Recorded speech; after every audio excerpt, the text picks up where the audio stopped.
Hello, hello, hello, and welcome to Believe in Purdue Friday edition. I'm Sam Sprunger, joined by Grant Flora. Grant, it's Friday. It is. We have made it to the end of the week, incredibly, but we've done it. And guess what? Purdue didn't lose. They haven't Yeah, lost this they week. they are not defeated this week. Right. But yeah, tonight is a big game for the Boilermakers. 8 p.m. on Fox from Mackey Arena. The Boilers host the UCLA Bruins for the first time. As far as I'm understanding, I could have went and checked, but I'm pretty positive the last time they were in at Mackey Arena was for the grand opening of the building. Yeah, last time they were playing Purdue, as far as I know as well. So that, along with some other reasons, makes this kind of a good game, I think, for Purdue to get back on track Yeah. after a 4-game losing streak, because UCLA has had a good season. I mean, they're 11-6 in the Big Ten right now. In fact, if Purdue loses this, they're really looking at a 6 seed in the Big Ten tournament, which is astounding given the way they looked even just a couple weeks ago. So it's very much a game that Purdue needs to win. It's very much a game that is not going to be easy. You look at what UCLA's been able to do. They played some tough teams tough. They've beaten Oregon twice. They beat Michigan State on their home floor, got a win in Assembly Hall when Indiana's been playing better, and just beat Ohio State, who is a team that can cause some issues. So UCLA, albeit inconsistent, has really had a solid season and had a rough stretch where they lost 4 in a row, just like Purdue did at the beginning of kind of this of the new year with the new Big Ten play after their first 2 wins. They lost 4 in a row, and since then they have won. They went on a let's see 7-game winning streak, and then have lost 2 of the last 4. But they're playing pretty good basketball. It's not going to be easy for Purdue to handle in Mackey. Essentially, from the time that Mick Cronin basically threw his team under the bus, or what people took it as him throwing them under the bus, saying nobody competed, nobody was doing this, nobody was doing that, and my goodness, do you know how many times we've got to travel to the east? And it's kind of just a cavalcade of a laundry list of complaints or issues as to why the Bruins were going through what they were going through. From that point on, they played some pretty good basketball and gotten back into that talk of, okay, this is the team that we thought maybe would be around this basketball season, and they're a pretty solid program and team. Not necessarily one that you want to be the one where you want to break your 4-game losing streak against, but here we are. And in my thought is, you get a win against UCLA, that bodes well for what's coming next. Yeah, I agree. It's the first step, and you got 3 games left. Preferably in this position, you almost want to have more to give yourself more time to figure things out, more time to boost that resume come postseason time. But it's still 3 games, and it's still 3 games that are all going to be winnable. They don't have to go to Breslin. They don't have to go to Chrysler anymore. They got 2 home games in a row. Rutgers will be after UCLA, which will not be easy because Rutgers has 2 very talented freshmen that are going to go to the NBA and do big things. So you never know what to expect there. But this is the first step towards getting back on track. And, UCLA lost 4 in a row this season. And look where they are now. They're 11-6 and looking pretty good. They're going to get at least a 7 or an 8 seed in the NCAA tournament, most likely, if not better, if they can keep boosting that resume. So for Purdue, I think that's kind of an example. Like, a 4-game losing streak is rough, and it's going to hurt you, but you could recover. I mean, UCLA proceeded to go on a 7-game winning streak, including wins over Michigan State, Oregon, and Wisconsin in that stretch. If Purdue does something similar, that means they can win these last 3. They can go to the Big Ten tournament and make a nice run and set themselves up well for March still. Yeah, and we never, or well, the Boilermakers and Matt Painter don't put a big importance on the Big Ten tournament necessarily of winning it. Not playing Portland, not saying they just don't try. It's okay if we get beat in here, it's fine. We know that it's coming. We've got the the tournament next week or the week after, that allows them to be able to, okay, it's a grind with it. And conference tournaments, while they're an extension of, and they get you prepared for March a little bit, you're not playing back to back to back days in the NCAA tournament. You're getting at least one day off to be able to get some rest and get some things planned out differently than the Big Ten tournament, where you know your opponent a little bit more, but you got to play them tomorrow. After you, so there's really no time for adjustment, no time for even any sort of rest. And so, but you're right. If they go on a 7-game winning streak now after they're like UCLA did, they're Big Ten tournament champs. And let's say it this way, that's not necessarily out of the realm of possibility. We've seen what Purdue can do. We've seen that they are capable of beating and competing with some good teams, but we've also seen the backside to where they can be pretty ugly in some games too. Yeah, no, I think especially if they get that double bye, it's going to be interesting to see how things play out in the Big Ten tournament, because it's in Indy, which means Purdue fans are going to be able to travel well. They always pack Gainbridge Fieldhouse well. I think they're capable of beating anybody in this conference, just like you said. And sure, the Big Ten championship and the Big Ten tournament, not the Big Ten regular season championship, but the Big Ten tournament championship, while it's fun and while it's a good piece to get, it's not something like you said where we're going to go all in to try and win this thing when they don't need it to get into the tournament. They don't need it to get into the tournament. Right. So I think the Big Ten tournament can be seen more as just another opportunity, because if you win 3 games, win that tournament, you're going to beat some good teams, which means you're going to add to your resume, which really helps them make up ground on some of those other 4 seeds, 3 seeds competing for those spots. That then helps them to solidify themselves as a 4 seed, or even give them a shot to climb up to the 3 line. So that's why, in my opinion, winning simply the Big Ten tournament championship might not be of the utmost importance, but using that tournament to help make up ground could be really, really key for this team. Well, and let's look at what it is. The essential thing is to play well and get into the championship, because historically it doesn't matter what champion comes out of it, because it's so close to the selection show that basically the field, unless it's a team that needs to have it to get into the tournament, that Big Ten championship doesn't really affect whether or not seeding improves, because you're already in the finals. If you're already in, you're pretty much, don't get me wrong, there's probably some quick talk before they go on the air with the bracket of, does this change anything? But for the most part, that championship game is so close to the selection show that we haven't seen historically anything change with who won that championship.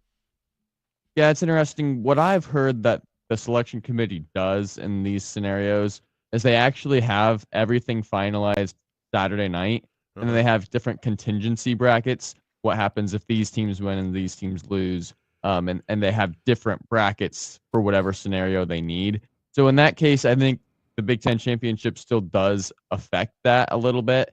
But I think the reason it actually doesn't make a huge impact is because usually your champion is going to be at least somebody in the top 4 seed lines. Correct, yes. And unless they're right on the fringe of a 3 or a 4, and that game could potentially propel them up, it's if they're in the middle, it just has a solid 4 or a solid 3, they're probably just going to stay there because nobody else will have moved, because there aren't that many conference championships on the Sunday of the selection show.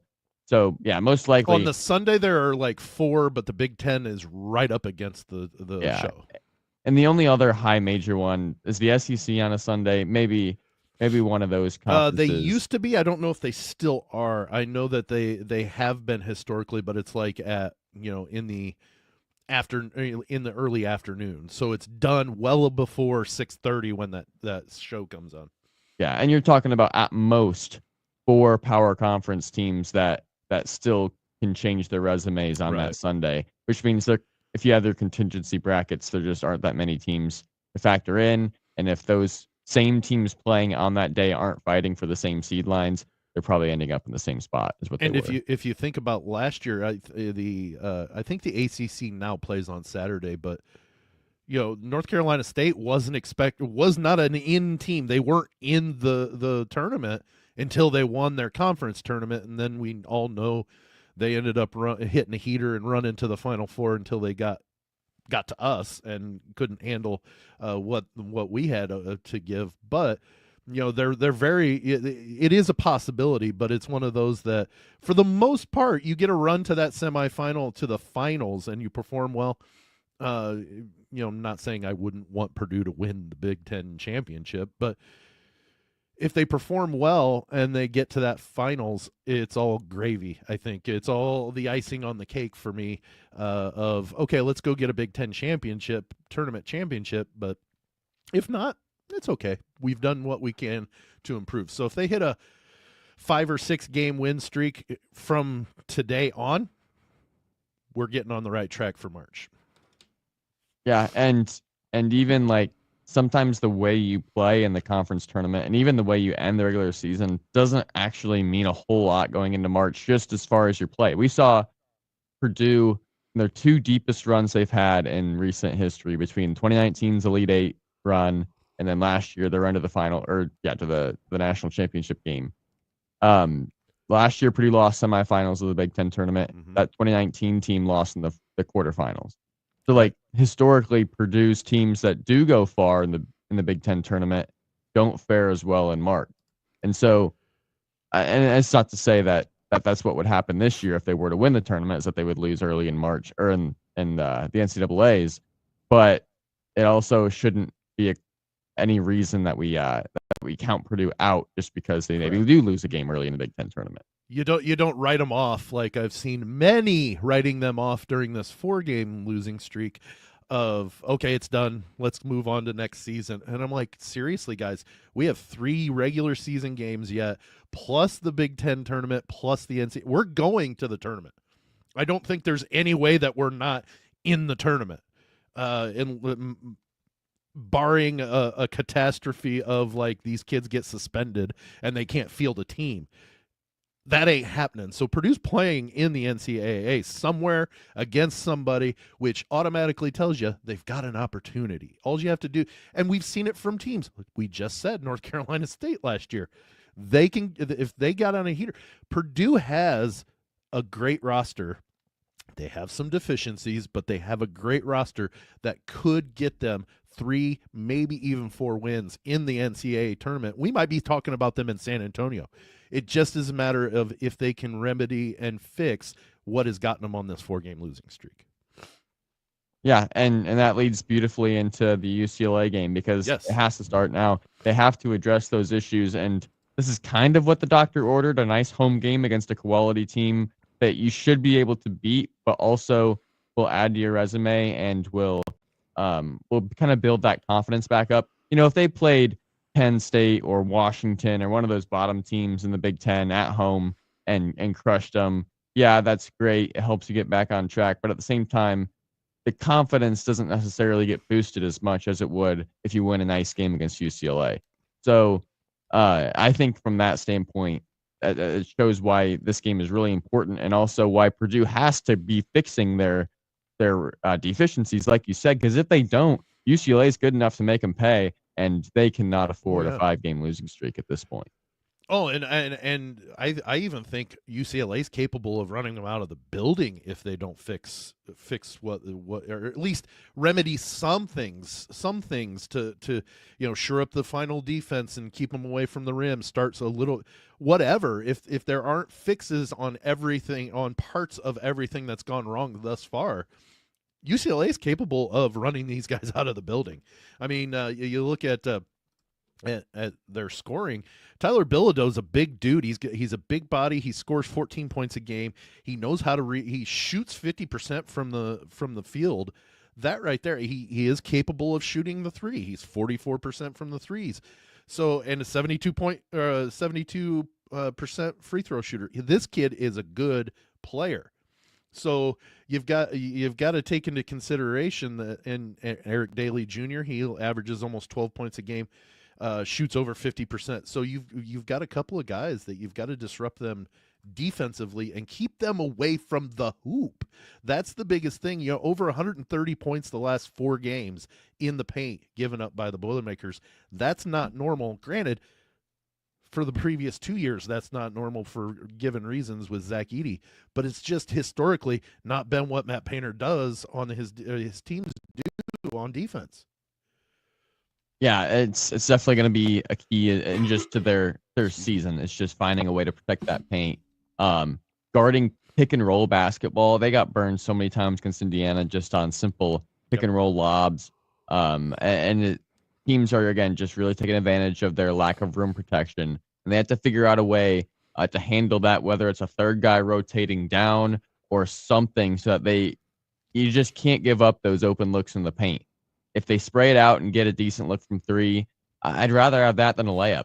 Honestly, sure, teams will make them pay if they do that, but you just can't give up the easy layups and the easy dunks. And so I think that has to be priority number 1 from the defensive end. They're both pretty similar in their 3-point shooting percentages.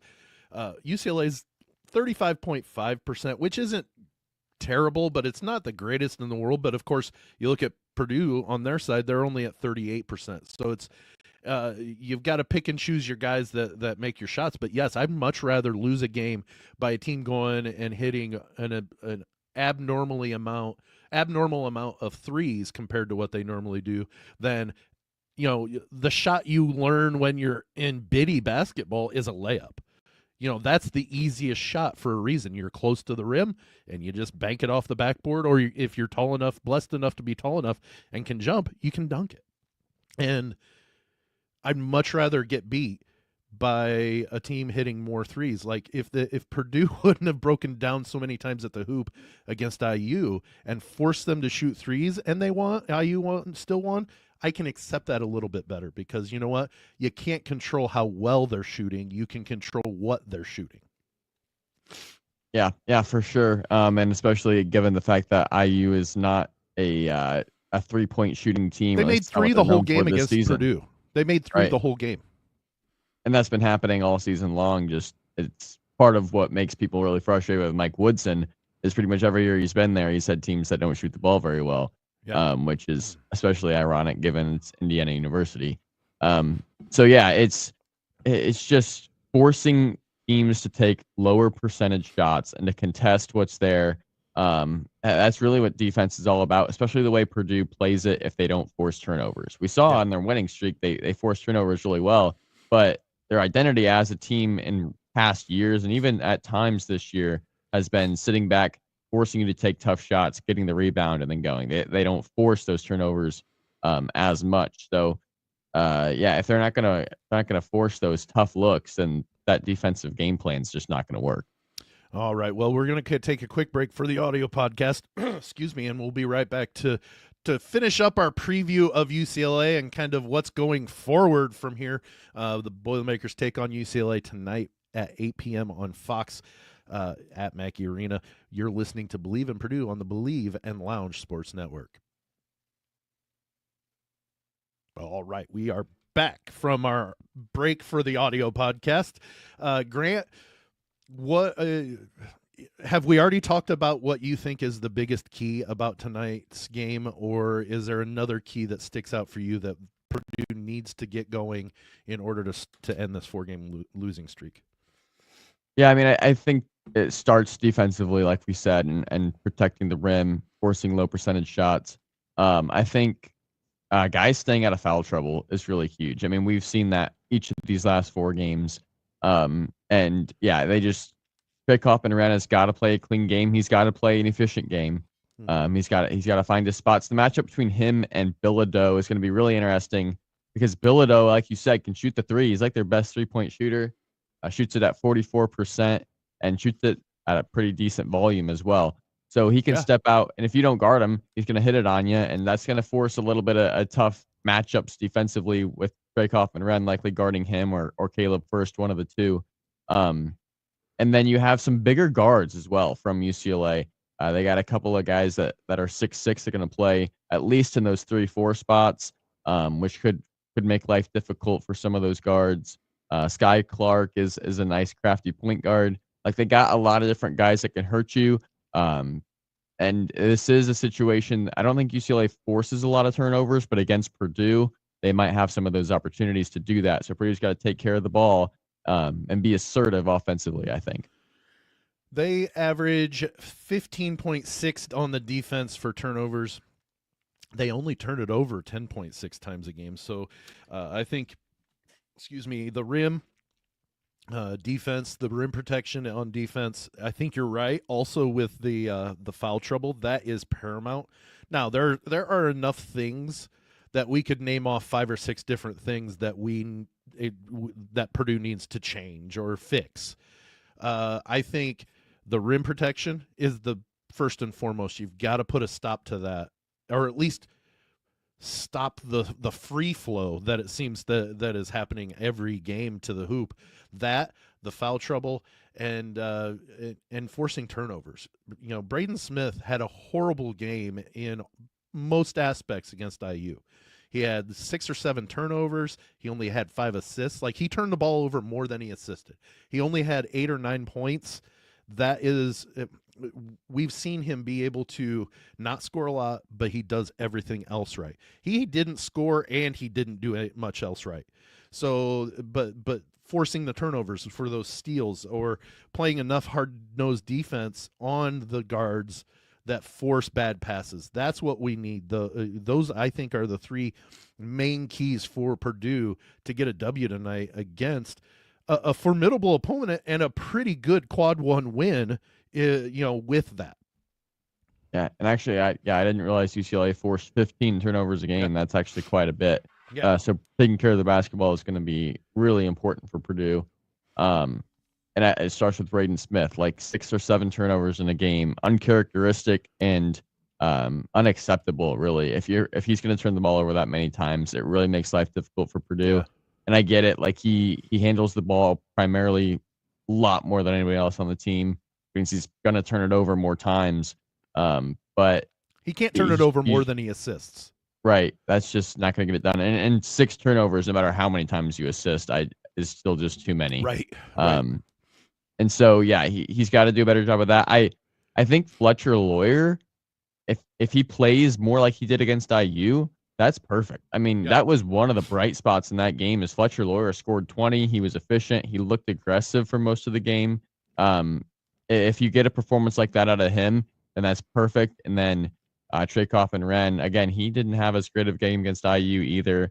Obviously, foul trouble was a part of that. But if you get Smith and TKR back on track, Fletcher stays around where he is, and then you can find ways to get the others involved, like we've talked about all season, which Miles Colvin against IU had, I think, 11 points and looked really good at times, especially in that first half. So he even played some decent defense at times too, which has been a struggle for him most of the season, which is why we talked so much about his deficiency defensively and not producing offense.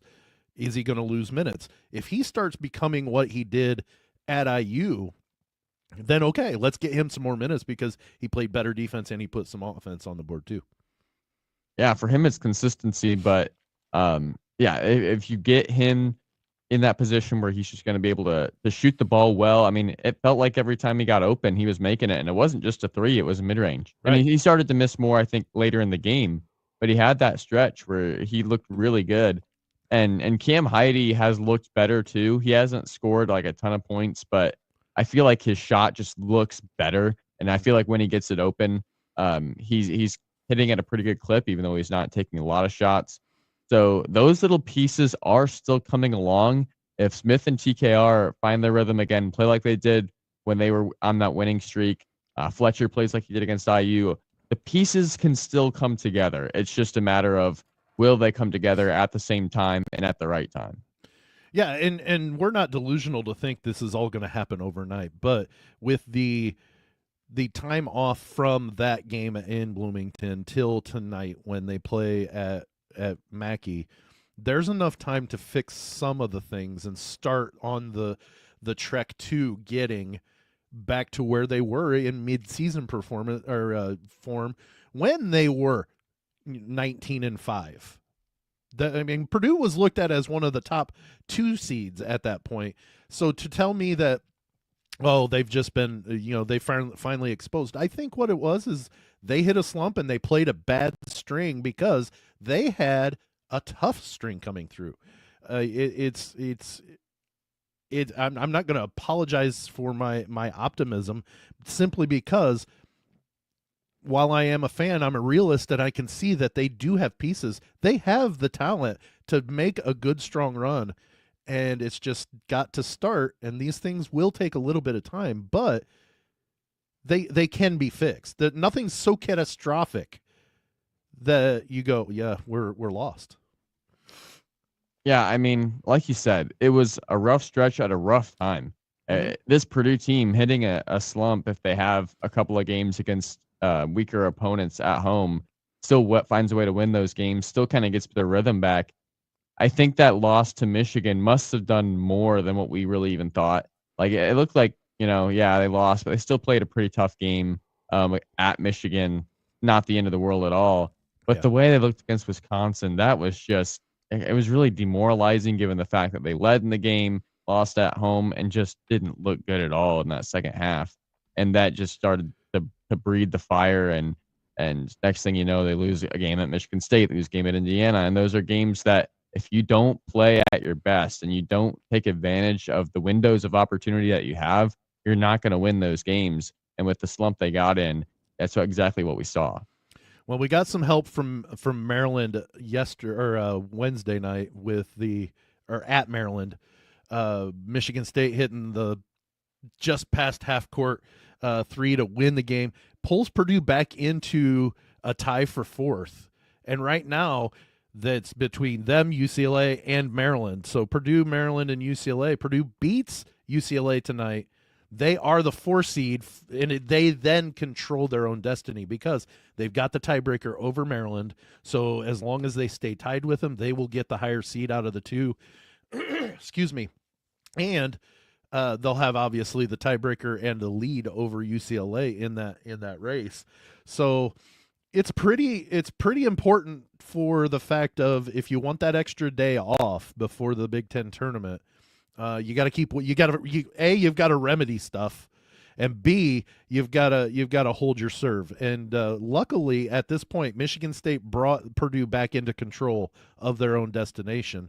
So it's all on our hands right here. You start remedying things and beating teams that you're supposed to beat, and we're going to get the double bye in the Big Ten tournament. Yeah, and honestly, you look at it too, Wisconsin's got to go to the Breslin Center this weekend, and I think it's this weekend. Yeah, I think it's on Sunday. Yep. Sunday. If that is a loss, which you would expect given how well Michigan State's playing and that it's at Michigan State, obviously Wisconsin's a great team too. They could find a way to win that game.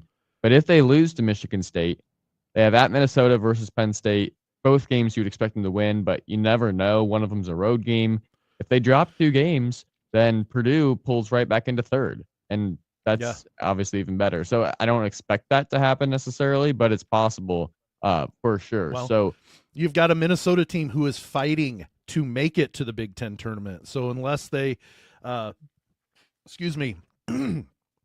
get into that next rung up, because you've got Iowa, Northwestern, USC, and Minnesota all tied at 6 and 11. With one of those teams not going to the Big Ten tournament. So Minnesota needs to separate themselves.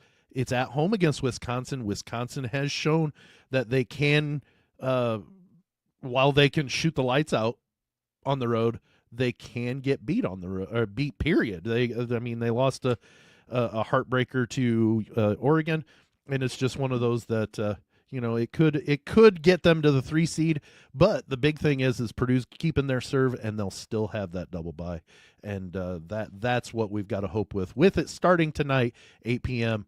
on Fox against the UCLA Bruins on at Mackey Arena. So, Grant, have fun watching the game tonight, and you know what? Let's come back Monday and talk about hopefully an end to that 4-game losing streak.